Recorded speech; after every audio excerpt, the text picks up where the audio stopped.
जे कुठले कर्मचारी आहेत त्यांचे जे कुठले सॅलरी अकाउंट आहेत ते नॅशनलाइज बँकमध्ये होते.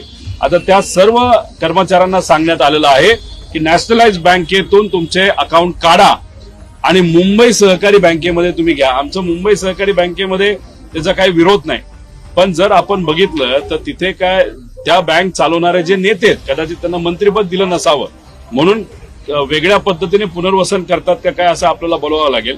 पण त्या बँकेचं रेप्युटेशन हे जरा मधल्या काळामध्ये फार चुकीच्या पद्धतीचं होतं. अफरातफर बऱ्याच काही गोष्टी तिथं झालेल्या आहेत असं अलिगेशन तिथं पूर्वी झालेलं आहे.